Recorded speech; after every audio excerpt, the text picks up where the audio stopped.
అపవిత్రులుగా ఉండుటకు పిలవలేదు. మనల్ని పిలిచినాడు. అందరూ మనం పిలువబడిన వారమే.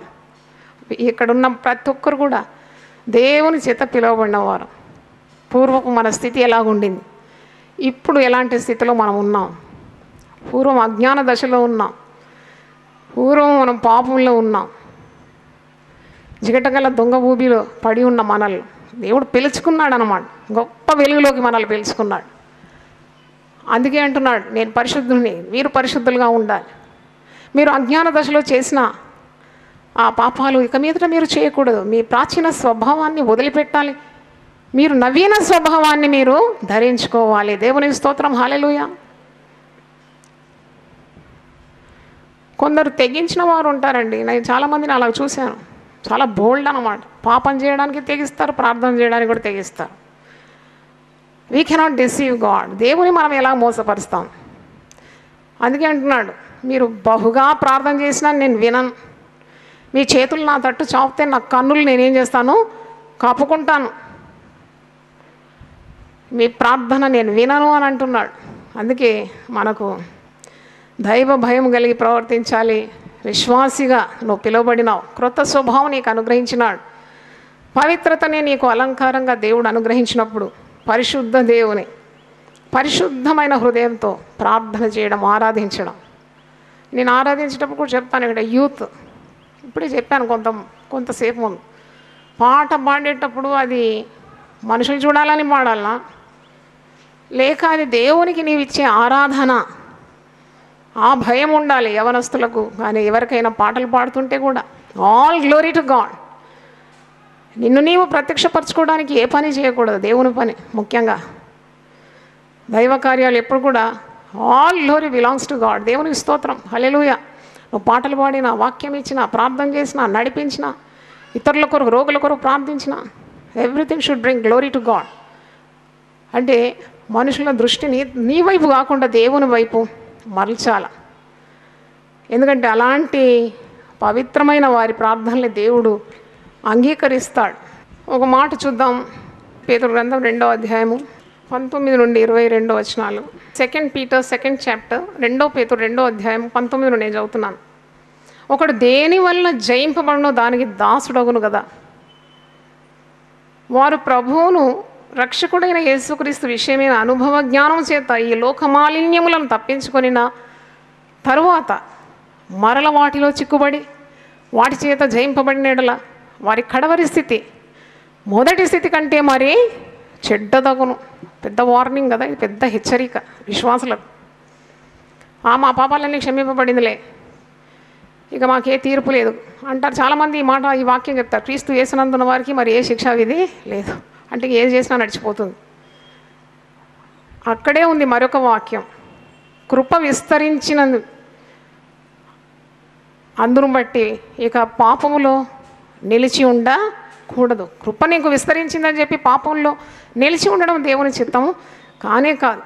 ఒక్కసారి నువ్వు కడగబడినావు, ఈ లోకమాలిన్యములను తప్పించుకున్నావు, పరిశుద్ధపరచబడినావు, మరల నీవు వాటి చేత చిక్కబడి పాపానికి దాసుడవైతే వాటి చేత నువ్వు జయింపబడిన ఎడల నీ కడవరి స్థితి మొదటి స్థితి కంటే మరి చెడ్డదైపోతుందండి.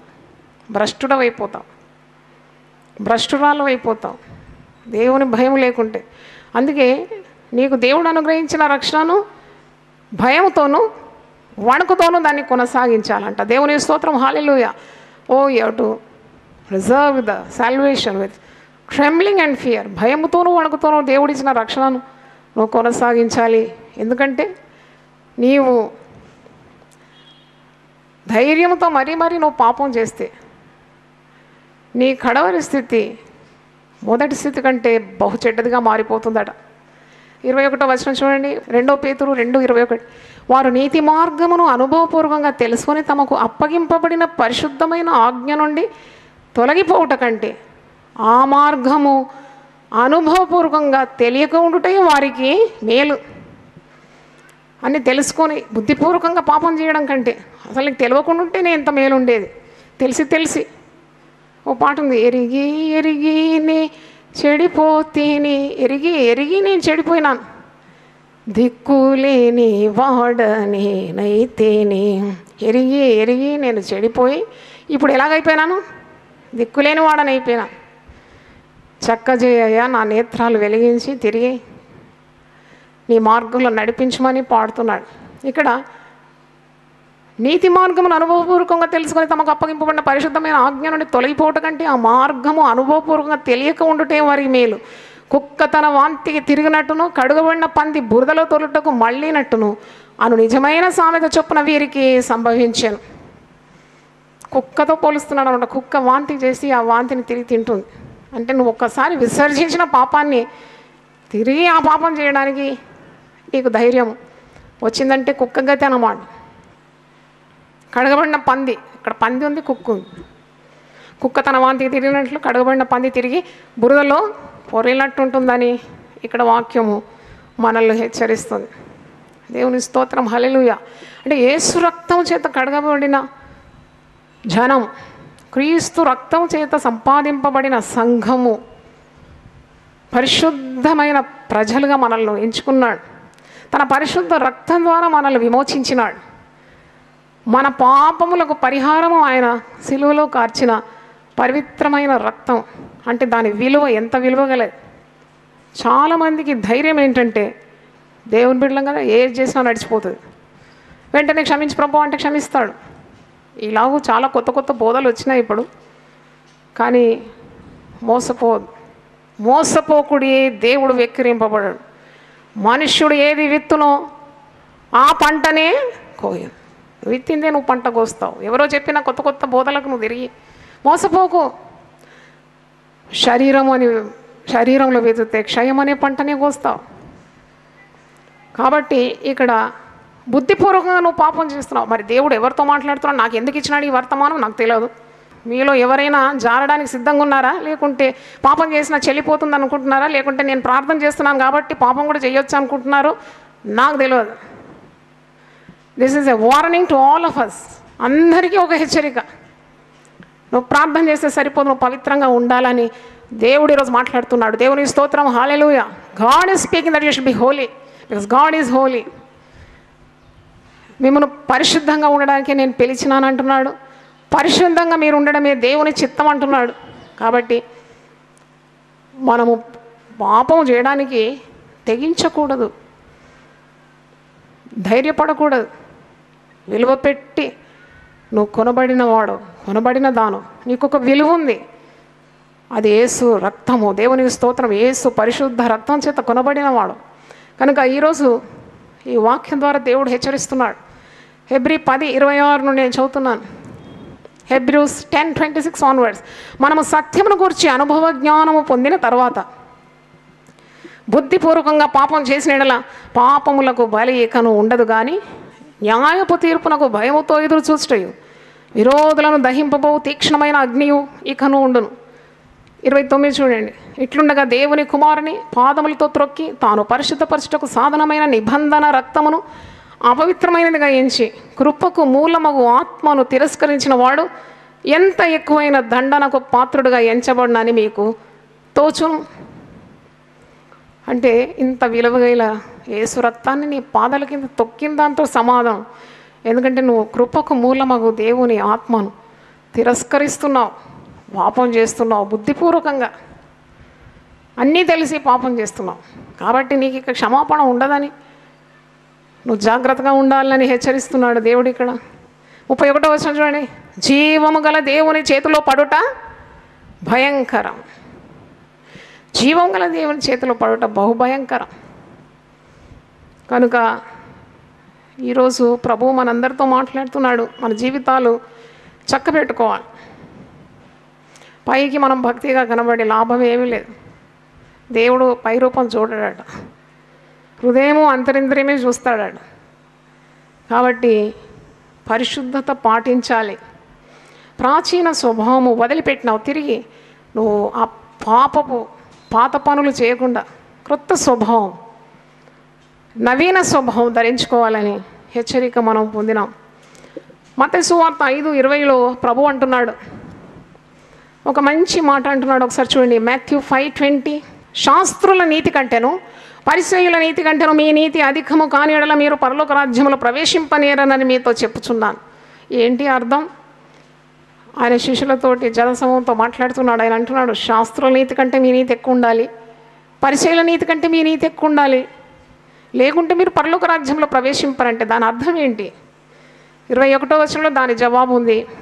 నరహత్య చేయవద్దు, నరహత్య చేయవాడు విమర్శకు లోనగునని పూర్వీకులతో చెప్పబడిన మాట మీరు విన్నారు కదా.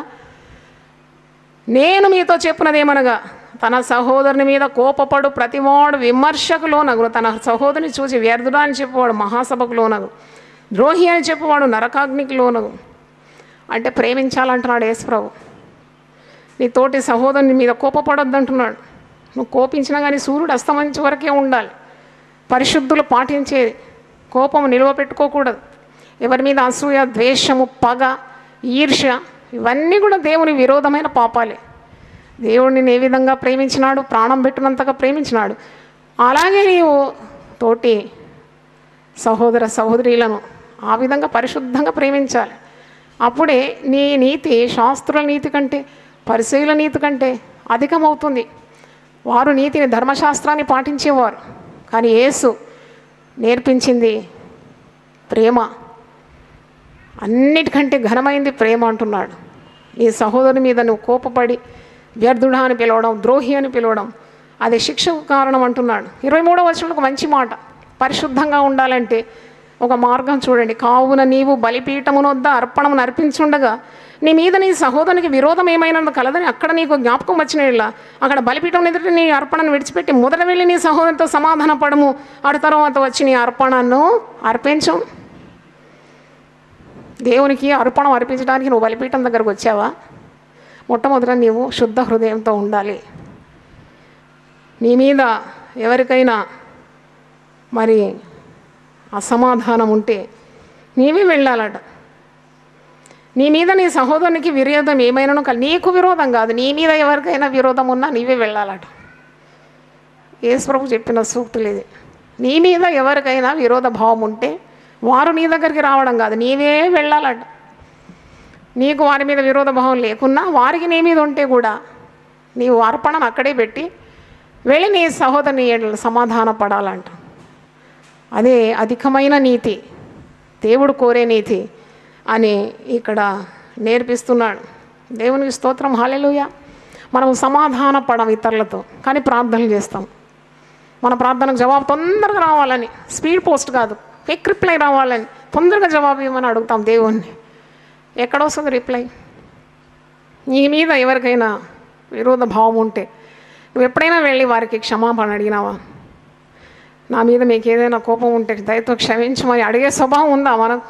నేను ఎందుకు వెళ్ళాలి, నేనేం తప్పు చేశాను, అయినా నాకేం తక్కువ నేను వెళ్ళడానికి అని ఈ ప్రశ్నలు అడుగుతాం. కానీ ఆ దేవుని నీతిని పాటించాం. పైగా దేవుడు మనల్ని క్షమించాలని, దేవుడు మనకి ఇవ్వాలని, మనల్ని దీవించాలని చాలా కోరుకుంటాం. కనుక ఈరోజు వాక్యంలో ప్రభువు మనకు బోధిస్తున్నాడు. రోమీలకు రాసిన పత్రిక 12వ అధ్యాయంలో మీ మనస్సు మారాలి, మీరు రూపాంతరము పొందాలి. ఈ లోక మర్యాదను మీరు అనుసరించే అవసరం లేదు. రోమీలకు రాసిన పత్రిక 12వ అధ్యాయము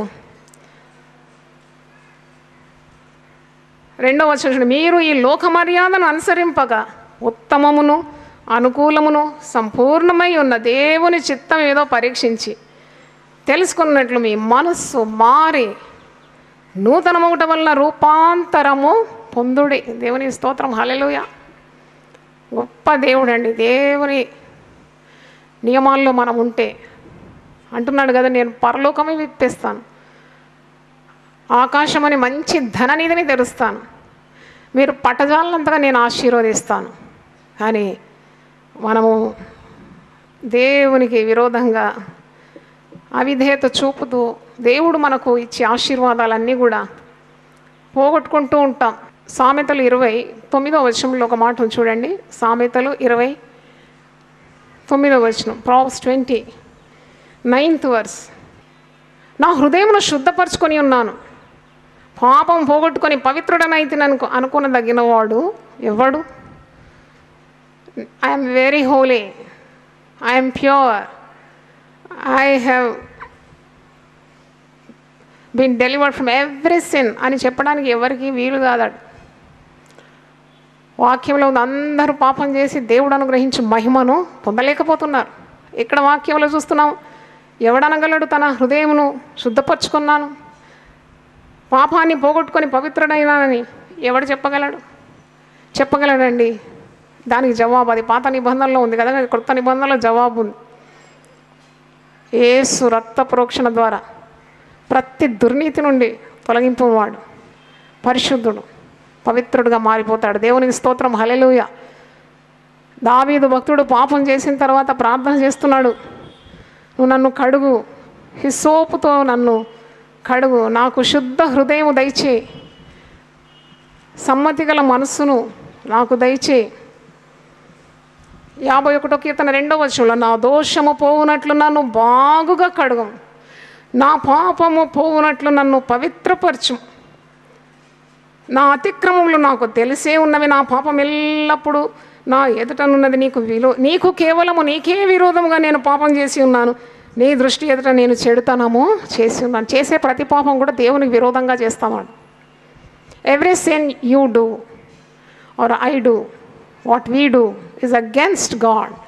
మనం పాపం చేసినప్పుడు ఒక జ్ఞానం ఉండాలి. చేసే ప్రతి పాపము దేవునికి విరోధంగా చేస్తున్నామని జ్ఞానం ఉండాలి. ఇక్కడ అందుకు నీకు విరోధంగా చేశాను, కేవలం నీకే విరోధంగా నేను పాపం చేశాను, నేను పాపంలోనే పుట్టినవాడను, పాపంలోని నా తల్లి నన్ను గర్భమున ధరించాను. అందుకే 7వ వచనం, నేను పవిత్రుడనగునట్లు హిస్సోపుతో నా పాపం పరిహరింపము, హిమము కంటే నేను తెల్లగా ఉండునట్లు నీవు నన్ను కడుగుము. 10వ వచనం, దేవా నా యందు శుద్ధ హృదయం కలుగజేయము, నా అంతరంగములో స్థిరమైన మనసును నూతనంగా పుట్టించు. శుద్ధ హృదయం కొరకు ఎంతమంది అడుగుతాం మనం? అడుగుతారా? మీలో ఎవరైనా అడుగుతారా? Lord give me a clean heart. Very good, చాలామంది ఇక్కడ అడుగుతున్నారు. దేవుని స్తోత్రం, హల్లెలూయా. చాలామంది అడుగుతున్నారు. నేను అనుకోలేదు ఇంతమంది చేతులు ఎత్తారని. మీరు అన్నీ అడుగుతున్నారు, సరుకుల కొరకు, సామాన్ల కొరకు, ఇల్లు కొరకు, వాకిల కొరకు, పెళ్ళిళ్ళ కొరకు, సంతానం కొరకు. కానీ శుద్ధ హృదయం కావాలని అడగడమే చాలా ఉత్తమమైన ప్రార్థన. దేవుని స్తోత్రం, హల్లెలూయా. Lord give me a clean heart.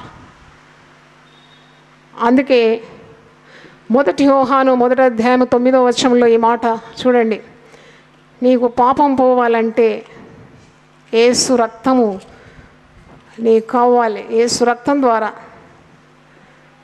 ప్రతి దుర్నీతి నుండి నువ్వు విడిపింపబడతావు.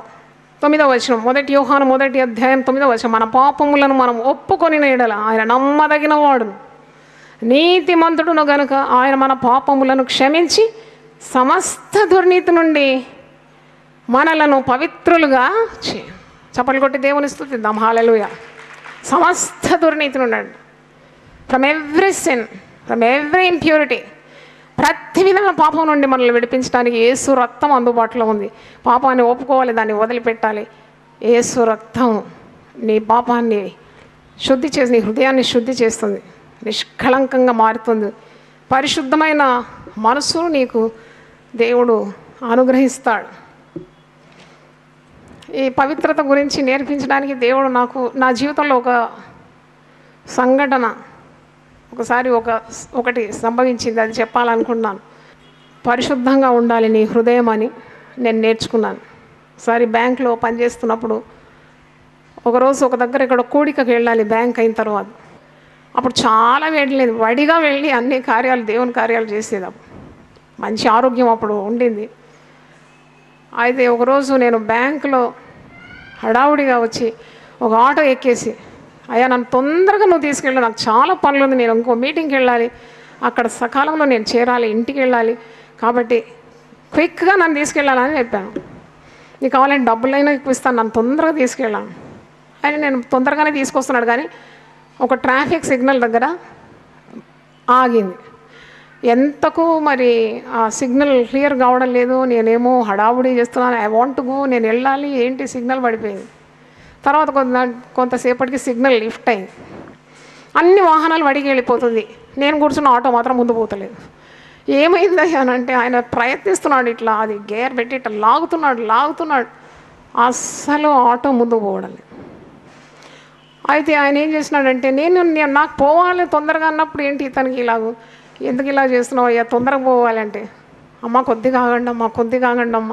ఆయన సీట్ నుండి దిగి మళ్ళీ ఆయన కూర్చున్న సీటు మీద ఏదో మరి అవన్నీ మూతలన్నీ తీశాడు, ఉప్పదూశాడు. ఇక చాలా ప్రయత్నిస్తున్నాడు, చెమటలు అయిపోయినాడు ఆయన.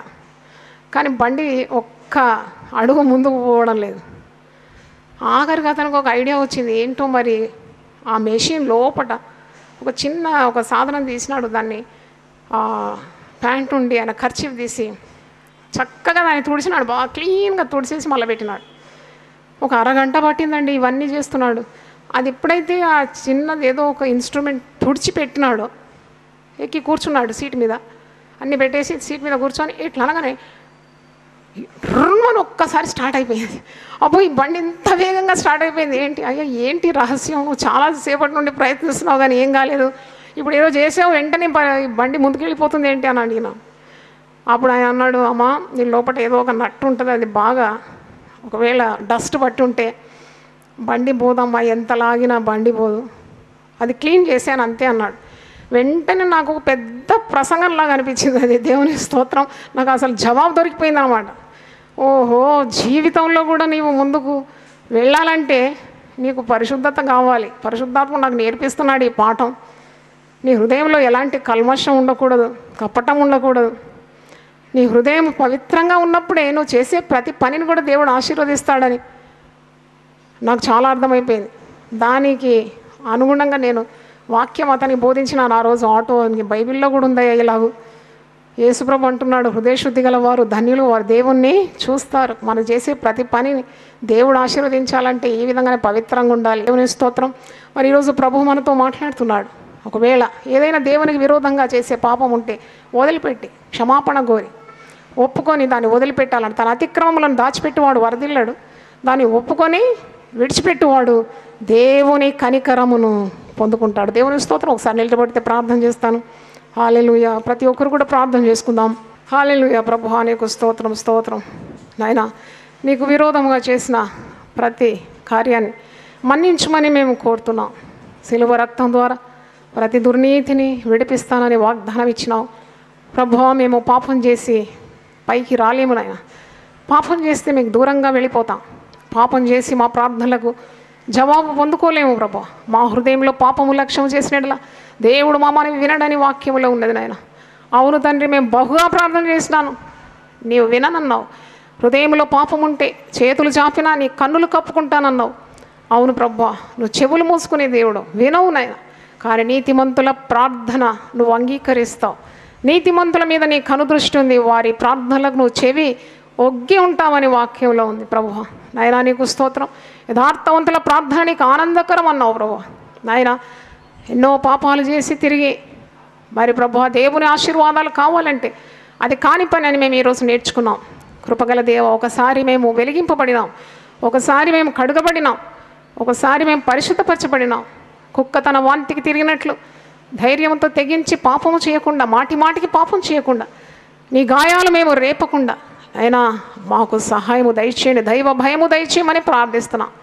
పరిశుద్ధ జీవితం జీవించడానికి మమ్మల్ని పిలిచినావని, ఇదే నీ చిత్తం అని మేము గ్రహించినాం.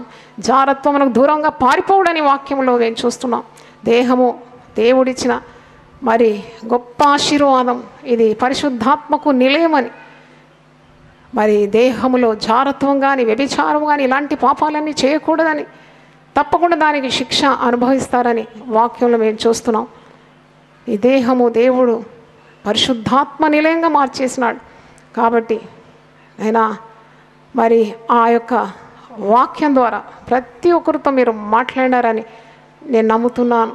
గొప్ప దేవ, ఈ దేహాన్ని ఎవడు పాడు చేస్తాడు, వానిని నేను పాడు చేస్తానని మరి ఒక గొప్ప హెచ్చరిక కొరింథీ పత్రికలో మేము చూస్తున్నాం. కృపగల దేవ, పరిశుద్ధాత్మకు నిలయమైన మా శరీరాలు నీకు అనుగుణంగానైనా నీ చిత్తం నెరవేర్చే బిడ్డలుగా మా దేహము మేము వాడుకోవడానికి సహాయం దయచేయండి. మా ఆలోచనలు కానీ, మా చూపులు కానీ, మా హృదయాభిలాషలు కానీ, మా నడవడిక కానీ ప్రభు, ఇవన్నీ కూడా నువ్వు చూసే దేవుడు. క్రీస్తు న్యాయపీఠం యొద్ద మేము నిలబడినప్పుడు తండ్రి జవాబుదారులుగా ఉంటాం. కాబట్టి నాయనా, ప్రతి విషయంలో కూడా దైవ భయము మాకు దయచేయమని కృపను మేము వ్యర్థము చేయకుండా, కృపకు మూలమగు ఆత్మను మేము గౌరవించుటకు సహాయం దయచేయండి. క్రీస్తు రక్తాన్ని మా కాళ్ళ క్రింద తొక్కకుండా సహాయం దయచేయండి. ప్రభువా, జీవము గల దేవుని చేతిలో పడుట బహు భయంకరమని వాక్యంలో ఉంది. ఈరోజు మమ్మల్ని అందరినీ నీవు హెచ్చరించినందుకు వందనాలు చెల్లిస్తున్నాను. టీవీ ద్వారా దేవుని వాక్యం విన్నవాడిని కూడా మీరు దేవుని మహిమలో నడిపించమని యేసు అతి పరిశుద్ధ నామములో అడిగి వేడుకుంటున్నాను తండ్రి. ఆమెన్, ఆమెన్. హల్లెలూయా, హల్లెలూయా. దేవుడు మనల్ని సమృద్ధిగా దీవించును గాక. యునైటెడ్ పీపుల్స్ ఫెలోషిప్ నిర్వహించు సంపూర్ణ రాత్రి ప్రార్థన ప్రతి నెల చివరి బుధవారం. సమయం రాత్రి 9 గంటల నుండి ఉదయం 5 గంటల వరకు. స్థలం centenary Baptist church, clock tower దగ్గర, సికింద్రాబాద్. మీ అవసరతల కొరకు ప్రత్యేక ప్రార్థనలు చేయబడును. అందరూ ఆహ్వానితులే. ఆహ్వానించువారు జాయ్ చెరియన్ గారు. ఇంతవరకు మీరు జాయ్ చెరియన్ గారి సందేశం విని ఆశీర్వదింపబడ్డారని నేను నమ్ముచుంటున్నాను. మీ స్పందన మాకు తెలియజేయండి. మరియు మీ ప్రార్థన అవసరతలు మా ఆత్మీయ పుస్తకములు పొందుకొనుటకు మాకు ఫోన్ ద్వారా కానీ, లేక ఉత్తరం ద్వారా కానీ, మరి ఈమెయిల్ ద్వారా కానీ మాకు తెలియజేయాలని మేము మీకు మనవి చేస్తున్నాము. మా address Joy Cherian, United Peoples Fellowship, house number 1-9-52 by E/3, Ramnagar, Hyderabad 5,20,000. Phone number 04027624030. మరి ఒకసారి 04027624030. మా ఈమెయిల్ joycherian@hotmail.com.